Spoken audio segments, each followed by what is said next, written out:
उस election manifesto में तो मजा आ गया। कैसा मजा आया? मोदी की फोटो नहीं है, दूल्हे भाई की फोटो है यार। अब बताओ आप, हैदराबाद के 150 सीट है मगर फोटो किसकी असउद्दीन ओवैसी की, और वो भी कैसी? टोपी पहन के दाढ़ी की फोटो। मजलिस का सियासी शुरुआत म्युनिसिपल इलेक्शन से हुई थी 1960 में। 18 या 24 का फिगर याद नहीं है। उसमें से 5 नॉन मुस्लिम थे। तो रातों रात कांग्रेस पार्टी ने क्या किया? मजलिस बड़ी पार्टी बन गई, मेयर ने बनना तो हैदराबाद सिकंदराबाद को मिला दी। हैदराबाद की बल्दिया अलग थी, सिकंदराबाद की अलग थी। रातों रात हैदराबाद और सिकंदराबाद की बल्दिया को मिला दिए। तो उस वक्त से हम इनका मुकाबला करते आ रहे हैं। अब तो खैर कांग्रेस पार्टी के क्या रहे हैं, क्या बोलना भाई। कांग्रेस पार्टी, आप अंदाजा लगाओ कि बिहार में 70 असेंबली सीट लड़े। कितने? 70 में इन्होंने सिर्फ 19 जीते। 19 जीते, बचे कितने? 51 में बीजेपी कितने जीती मालूम आप? मजलिस 2 जीती, तो 49। अब 49 में 36 बीजेपी जीती। उसका जिक्र नहीं करेंगे ना, वो ऐसी जाके काट दिए। अरे क्या है बाबा, मैं क्या छोटा बच्चा हूं तुम्हारे? स्कूल में कभी मैं भी स्कूल में गया था, तो बच्चे लड़ते ना स्कूल में। एक बच्चा जरा थोड़ा तगड़ा रहता, चॉकलेट ले खा लेता, मम्मी मम्मी मेरा चॉकलेट ले लिए, वैसा रो रहे नु। 36 सीट्स पे 36 सीट पर बीजेपी जीत गई। आप उसकी बात नहीं करेंगे। मैं भी क्या किया, जैसा इलेक्शन का नतीजा है, नेक्स्ट डे बैठा मैं, हमारे काबिल दोस्त हैं, मैंने कहा भाई जरा डेटा बनाओ। उन्होंने पूरा एक्सेल शीट पे बना के दिए। मला रख देंगे जरा आमुख्ता सामने इनके, आईना दिखाते कि खामोश।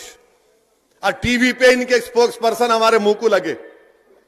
मैं बैठा खामोश। मैं बोला भाई अब अल्लाह का करम है, जीत गए।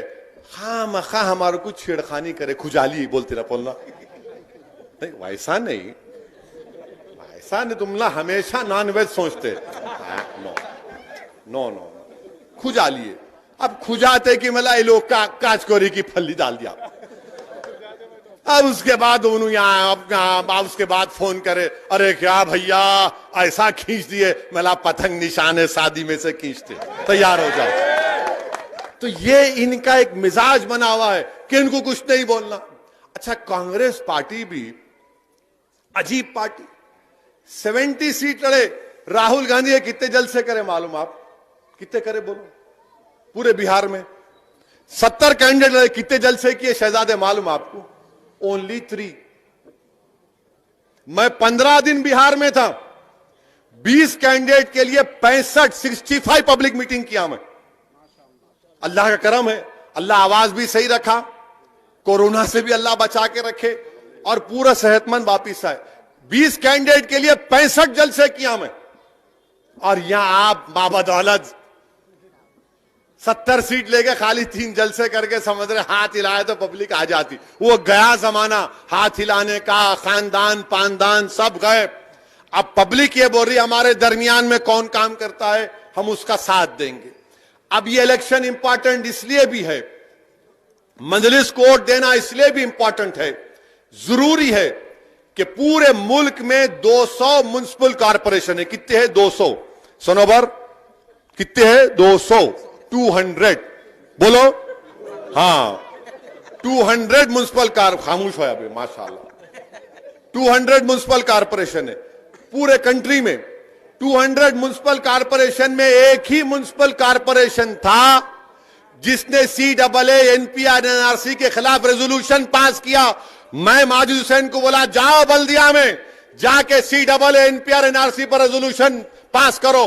तो पूरे मुल्क में सबसे पहले अगर कहीं पर हुआ तो ग्रेटर हैदराबाद म्युनिसिपल कॉर्पोरेशन में मजलिस की नुमाइंदगी पर CAA NPR NRC के ऊपर रेजोल्यूशन पास हुआ। उसके बाद मालेगांव में हुआ। अब वो भी तकलीफ है बीजेपी वालों को। ये क्या कर दिए इन्होंने, कहां से आता दिमाग में? अरे दिमाग में बहुत से चीजें हैं, तुम समझ नहीं रहे हमारे को। हमने रेजोल्यूशन पास किया, क्यों पास किया? ताकि अवाम तक पैगाम पहुंचाया जाए जो धूप में खड़े होकर हमको वोट डाले कि उनके दिलों में जो तकलीफ हो रही है, जो कानून हिंदुस्तान के अंबेडकर के कानून के खिलाफ बनाया गया, उसके खिलाफ रेजोल्यूशन पास करवाया गया जीएचएमसी में। यह मजलिस का काम है। इसीलिए मेरे भाई, वोट सिर्फ लेना नहीं है, कॉरपोरेटर बनना सिर्फ मकसद नहीं है, बल्कि यकजहती को कायम करना, ब्रदरहुड को कायम करना। और जब बातिल ताकतों के तूफान तुम्हारे घर पर आकर दस्तक देंगे तो उस वक्त मजलिस इत्तेहादुल मुस्लिमीन की तारीख गवाह है कमनन बातिल ताकतों के तूफानों को अपनी सियासी ताकत और तुम्हारे इत्तेहाद की कुव्वत पर उन तूफानों का खात्मा किया जमहूरी तरीके से। यह मकसद है। इसीलिए मैं आपसे अपील कर रहा हूं कि 1 दिसंबर के दिन सुबह सुबह अपने घर से निकलिए। मैं नौजवानों से खास तौर से अपील कर रहा हूं कि मोटरसाइकिल निकाल के जरा देखता हूं अब स्कूल में क्या हो रहा, मां साहब टैंक में क्या हो रहा, बैठ एक काट मार के दे। नहीं मेरे भाई, मोटरसाइकिल या गाड़ी निकालिए, पहले अपने माँ बाप को, अपनी अहलिया को, अपने घर वालों को लेकर जाइए। उनका वोट डलाने के बाद जब निकलो, आप जाके निकलो। और जब पोलिंग बूथ को जाएंगे आप तो बैलेट पेपर होगा। बैलेट पेपर में आप जहां पे पतंग दिखेगा, मर उठाइए, ठपाटप ठपाटप ठपाटप ठपाटप ठपाटप ठपाटप मार के, और ऐसा मारना है कि शादी में से डाल के खींचे साफ पूरा मैदान। अब आपसे नौजवानों से भी गुजारिश है, जरा मेरे भड़काओ भाषण को जरा उस पे डालो, किस पे, व्हाट्सएप पे। वो फेसबुक फसाद बुक है, फेसबुक नहीं है, वो फसाद बुक उसका नाम। फिर उसके बाद आपका ट्विटर, स्नैपचैट भी है। अरे क्या क्या नाम बोले अब्बा, क्या बोला देखो जरा। हाँ वही इंस्टाग्राम। हाँ तुम है इंस्टाग्राम पे? हाँ अम्मा, देखना पड़ेगा क्या क्या कारनामे कर रहे तुम। हाँ उफ, बहुत तेज है भाई। तो बहरहाल ये में मकसद क्या है कि अपना पैगाम पहुंचे। आप वो कर सकते, हमारी मदद कर सकते, सबसे अपील करिए। और ये पूरे आपके इस मोहल्ले में, इस गार्ड में एक एक हमारे बुजुर्गों से, हमारी इज्जतदार माँ और बहनों से मेरी पुरजोर अपील है, गुजारिश है कि आप अपना वोट इस्तेमाल करिए, पतंग के निशान पर अपनी पार्टी को कामयाब करिए। हमको अपने शहर को बचाना है, अपने शहर के अमन को और मजबूत करना है।